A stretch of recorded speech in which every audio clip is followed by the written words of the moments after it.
Chronicles of the 16 Sunken Cities from the Killer and the Keeper universe. Darkan the White Beak, a purple-scaled murloc fishman with ivory fangs and eyes like sunlit oil, is a figure of disputed divinity across the Elantron Sea. In cities like Nihra-Vorr and Nihra-Vorr, temple scribes whisper of him as the Breath-Breaker, a cursed Tideborn, meant to unravel sea law and drown old truths. Meanwhile, in the fungal cathedrals of Thress-Varn and among trench prophets in Morkaloon, cults have begun to deify him as a herald of the Leviathan's return, a divine calamity prophesied to consume the surface world's memory. Some fashion shrines from coral and bone in his image. Others chant against his name in hope the current will forget him. To many he is the line between blasphemy and godhood, a walking rift in the world's order. Was whispered into being by sea cults as a fated omen. Among the drowned priests of the abyssal ring, an enigmatic order of barnacle-robed mystics who dwell in pressure-sealed temples carved into sea trenches and volcanic shelves. They speak only in bubbles, interpret the movements of deep currents as prophecy, and ritually scar themselves with salt glass.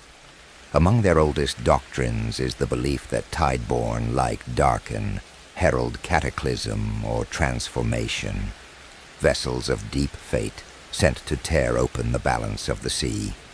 Tales circulate of sea wraiths who take mortal lovers in storms, birthing cursed children destined to fracture fates. These Tideborn are said to be touched by ancient prophecy, avatars of vengeance or ruin, and Darkan, by every account, has lived up to that legend. Was born from unnatural union, the son of a sea wraith and a drowning sailor. His origin lies off the cursed island of Galihern, an isle of jagged basalt cliffs, bioluminescent tide pools, and whispering kelp groves, swallowed by the sea for 5 years at a time, only surfacing under the golden moon. Once a hidden haven for pirate crews evading sea lawmen, Galihern was where Darkan's father, a raider escaping the fort of Stagfire, sought refuge with his battered crew. Their ship, the Widow's Whale, was struck by cannon fire during pursuit, sending the drowning sailor overboard into the churning deeps, into the arms of the sea wraith who would bear and be devoured by Darkan. From the moment of his gill breath, Darkan was something other, vile, cruel, and sharp-minded. He devoured his mother in a fevered hunger during youth, a primal act that etched cruelty and isolation into his bones before language could shape his thoughts. The trauma of such a birthright, of violence as first breath and hunger as first instinct, drove Darkan's psyche into jagged, abyssal places. He would come to see love as weakness, kinship as a lie. He did not learn fear from predators, but from the silence left after his mother's scream, a silence that would echo in his mind for years, shaping the monster that swam up from it. Like many dark champions in cursed worlds, he was not forged by a cause, but by the raw forge of survival, his soul soldered in solitude and sharpened by betrayal, then slithered into the barnacle-slick alleys of the sunken cities scattered through the Elantron Sea. In the shadowed kelp tangles and flickering lights of these drowned metropoles, places like Trenvorith, Kelsarun, and the abyssal spires of Morkaloon, he found kinship, not with blood, but blade. The Bloodmaws operated as a rogue syndicate, and Darkan's defection shattered more than their ranks. It split the gang into 3 hostile factions. The core leadership accused Korath, the Maw Splitter, of allowing sentiment to cloud judgment, while others blamed Scylla Tideglass for failing to eliminate Darkan before his rise. In the aftermath, A bitter power struggle ensued, birthing splinter cells such as the Hookbone Legion and the Tideborn Creed, each claiming to uphold the true Bloodmaw way. More than pride was lost. Wealth, secrecy, and contracts were bled dry. The schism also disrupted several undersea alliances. Most notably, the Bloodmaw betrayal triggered the Harrowtide incident, a proxy war staged beneath the silt domes of Thress-Varn, where the Brinejaw kin clashed with Bone Current Pact agents after an ambush involving stolen Tidebinders. Dozens of lower trench paths were sealed or flooded in the chaos, displacing thousands and sparking retaliatory strikes against neutral guilds. In the aftermath, House of Salt Law declared 5 trenchways as dead zones and executed a dozen Wave-Tooth envoys for treason. These chain reactions deepened the fissures between factions, turning former collaborators into silent predators watching one another through kelp-veiled reefs. The Bloodmaw's pact with the Ink-Code cabal of Kel-Sarun dissolved in a wave of retaliatory assassinations, and the armistice they maintained with the Wave-Tooth Circle collapsed, plunging entire trench paths into gang war. Some splinter groups have since forged uneasy ties with rival powers. The Hookbone Legion now trades smuggled weaponry with the Brinejaw kin, while the Tideborn Creed has aligned itself with a rogue sect of the Glimmercourt Spires, using reflection magic to assassinate house envoys. In Darkan's absence, new leaders vie for influence. Scylla Tideglass courts the Bone Current Pact, while Korath pushes for unification through brute force. Now, bounty hunting crews known as the Coral Ash bind themselves to House of Salt Law contracts, stalking the currents for Darkan's scent. To them, he is not just a rogue. He is the storm that fractured their foundation. Within the undercurrents of Sunken governance, loosely affiliated with the House of Salt Law. Their current leader, Korath the Maw Splitter, is a monstrous angler hybrid with a bioluminescent lure shaped like a crown, both revered and feared for his brutal wisdom. His second-in-command, Scylla Tideglass, commands through cunning illusions and assassination pacts, often vanishing mid-sentence through mirrored kelp. Meanwhile, the proxy gangs under the House of Salt Law maintain their own ruling figures. The Bone Current Pact is overseen by Archivist Varnell, an eyeless hagfish who stores memories in preserved skulls. The Wave-Tooth Circle bends to Warlord Cask the Guild, a venom-scarred enforcer known for drowning debtors in ritual basins. And the Glimmercourt Spires answer to Sire Ferenique, a masked noble mimic whose true face is said to have never been seen, even by his own blood. A silent tribunal of mask-wearing adjudicators who convene in a coral-fortified dome known as the Maw of Balance. There, they issue verdicts in complete silence, communicating through flow runes and bioluminescent ink.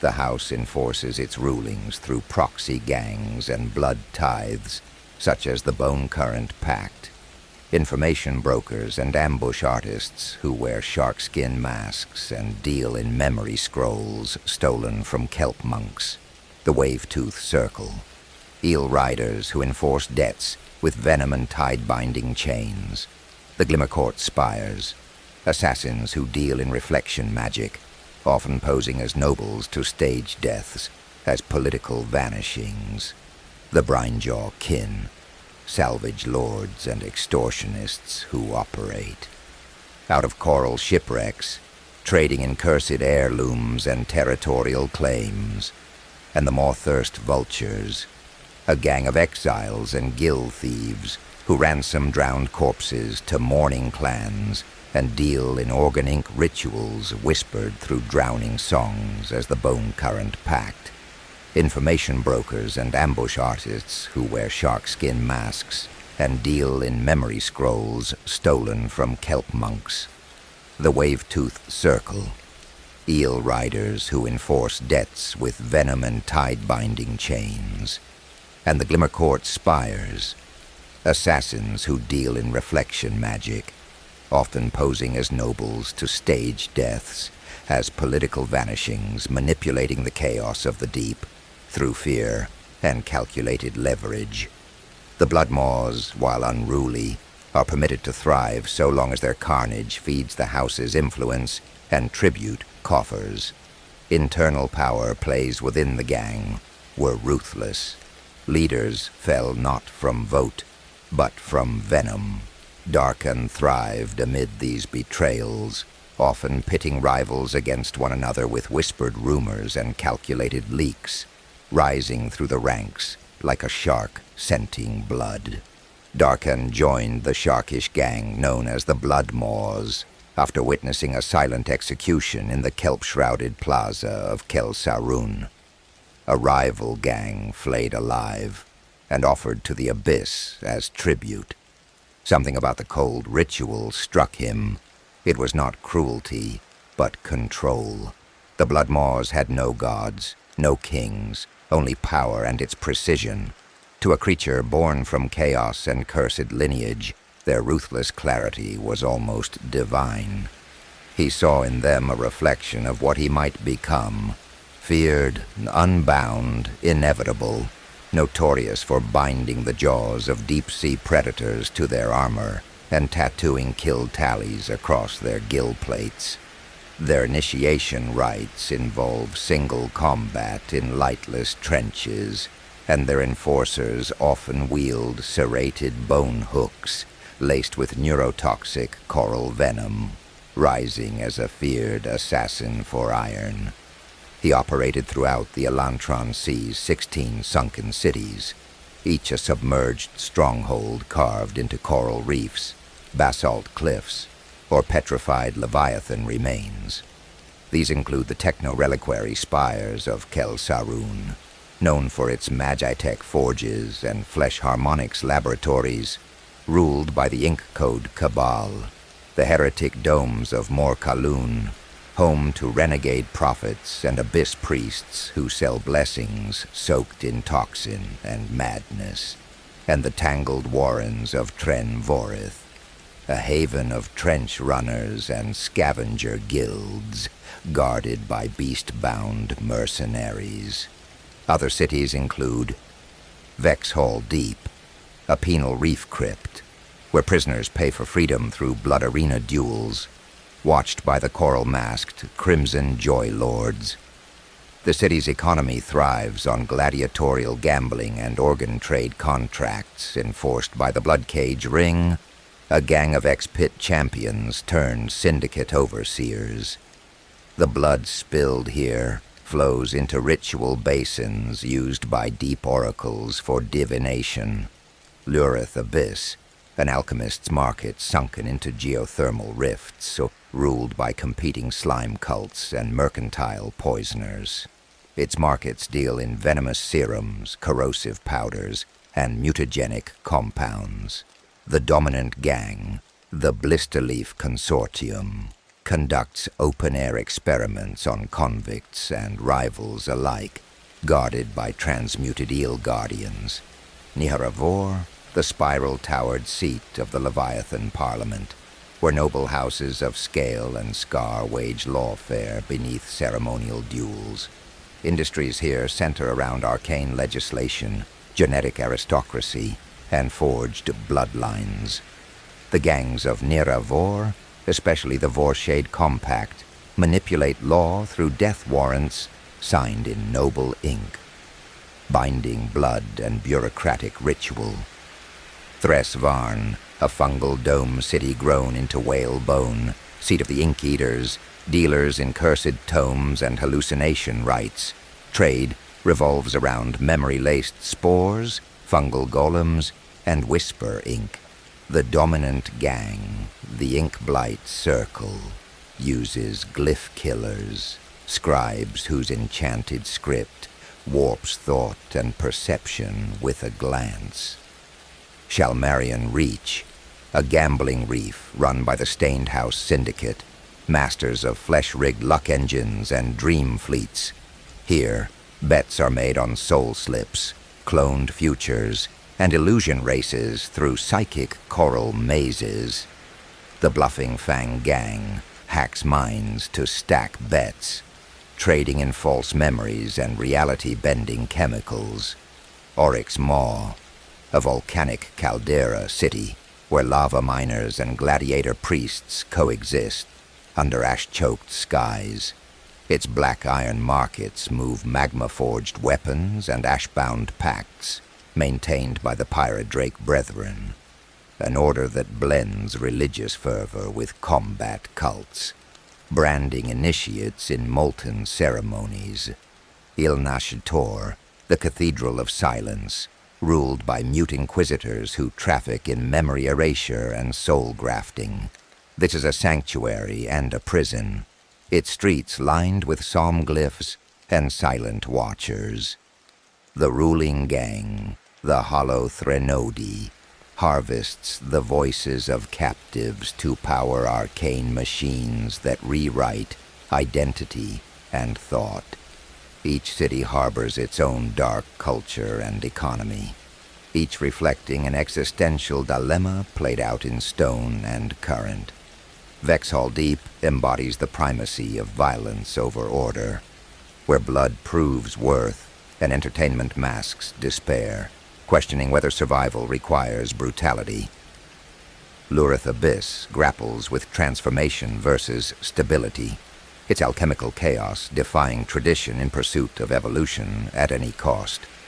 Nihra-Vorr exalts control over liberty, where law is an instrument of power and bloodlines are bound by bureaucracy, exploring the tyranny of legacy. Thress-Varn explores identity's fragility, its fungal philosophies dissolving memory and self, challenging the sanctity of continuity.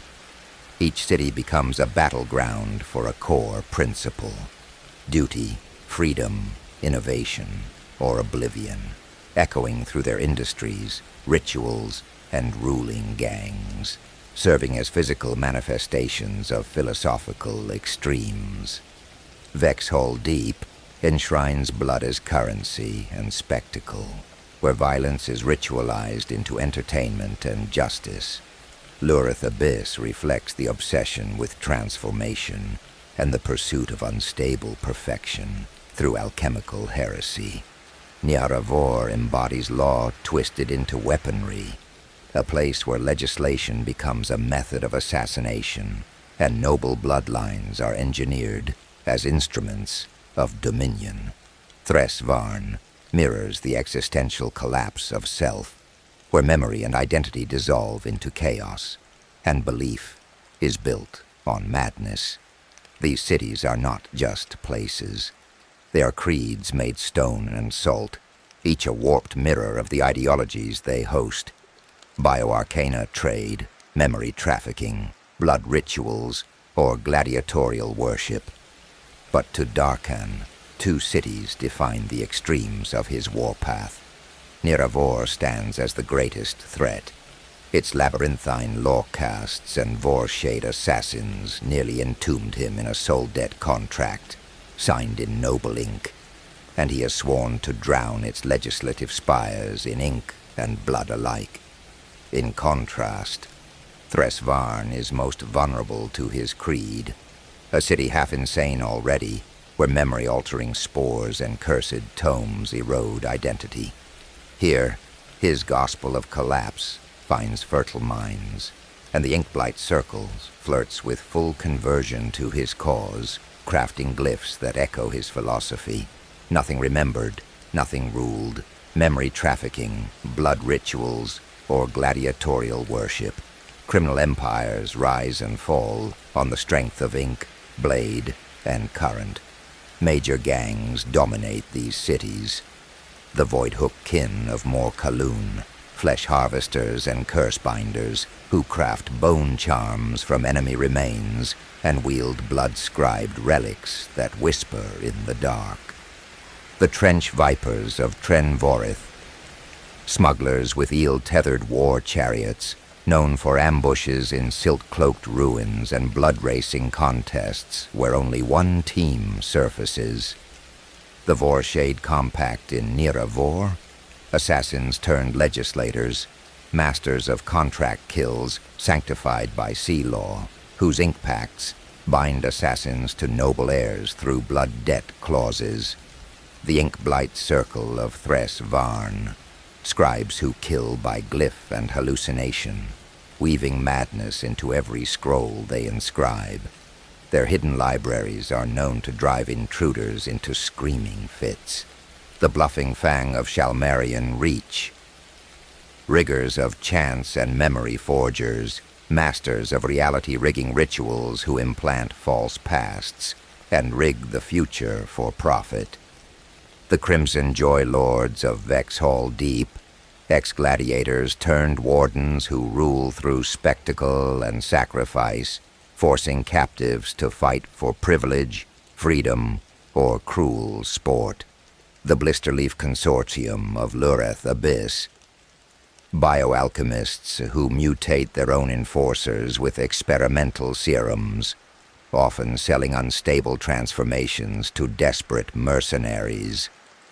The Pyre Drake Brethren of Oryx Maw, zealot warriors who baptize new members in molten iron and perform ritual combat before lava-choked altars. The Hollow Threnody of Ilnashator, soul thieves and mind reapers who capture voices to empower their silent inquisitors, trading memoryless thralls on the black tether markets. Alliances shift like tides, and syndicates duel for control over trench paths, voidport dominions, and the hearts of drowned gods.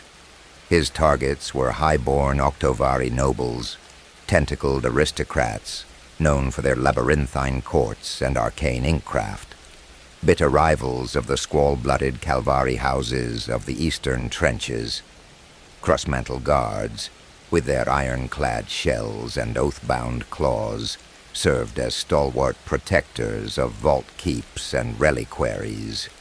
The Chitauri Myrmidons, feared for their lightning-fast strikes and crystalline carapace tattoos, were bred in the martial hatcheries of Kurun-Kal to enforce imperial law with bladed discipline. Elite octopus, crab, and mantis shrimp enforcers of the deep emperies. The only currency that mattered was iron shells, volcanic forged and rune-stamped from the magma vents of the deep. Life in the depths was bought and sold on razor margins. Though blood soaked many hands, it was not murder for hire that unmade him. It was pride. During a brawl with a black whale sentinel off the Tethmar expanse, Darkan was captured, chained in sea iron, and sentenced to the infernal toil of the Smoke-Tooth mines, a crucible of volcanic fury and oceanic depth, where prisoners are condemned to harvest molten ore amid toxic plumes and tectonic shudders. Among the Deepkin, some speak of survival in the mines as a mark of divine favor, a brutal rite that either brands a soul with madness or crowns it with power. In that boiling gloom, Darkan's mind unraveled like kelp in a whirlpool. He spoke to the smoke, laughed at the scalding tide, and began to see blood not as loss, but as language. Cursed volcanic pits where fire meets ocean in eternal war. But madness cannot be chained. Within 11 hours, Darkan forged a dagger from molten snail-shell iron, slit throats through bubbling vents, and swam free with blood in his wake, and a smile etched like coral on his jagged face. Now, he sails the undercurrents in pursuit of one thing, wealth, though he carries with him a relic of the depths that serves as both totem and tether. Hidden beneath his armor, Darkan wears a shard of fused shell and bone he pried from the wall of the Smoke-Tooth mines, the remains of a nameless prisoner who whispered forgotten truths to him in his maddest hours. The shard pulses faintly in his grip, etched with a rune that only he seems to understand. It is both a memento and a mantra. Vengeance is memory carved into the living world, though revenge swims close beneath. Twisted by exile and betrayal, Darkan has developed a philosophy of ruin that only in dismantling the laws and power structures of the drowned world can true freedom rise. He once whispered in the silent cathedrals of Ilnashator, "Law is a leash, memory a chain. Let us bleed the ink from every ledger until only truth remains." And that truth is violence. His followers record these sermons in barnacle scrolls, etching them in blood and phosphor light. In private, Darkan describes cities as tumors, their order feeding rot. He speaks of collapse not as destruction, but as correction, a deep reclamation. "Let the trenches crack," he tells the Mawless, "for the gods that built them already drowned." That only in dismantling the laws and power structures of the drowned world can true freedom rise. He is not merely a killer. He is a sculptor of collapse, orchestrating chaos to unmoor even the strongest empires beneath the sea. To his followers, he is both prophet and predator. To his enemies, a creeping inevitability, like the crush of the deep itself. Darkan meditates in trenches laced with old war wrecks, communing with scavenger spirits and singing broken hymns to Leviathans that sleep in fossilized cathedrals. His mind teeters between clarity and abyssal madness, yet he retains a cunning strategist's edge. He keeps a ledger carved into squid bone, marked not in ink but in blood and barnacle. Two names currently fester at the top: High Inquisitor Velthar of Ilnashator, the memory flayer who oversaw his interrogation during captivity, and Sire Ferenique of the Glimmer Court spires, whose reflection assassins betrayed a Mawless cell in the coral veins. These are not contracts, they are promises.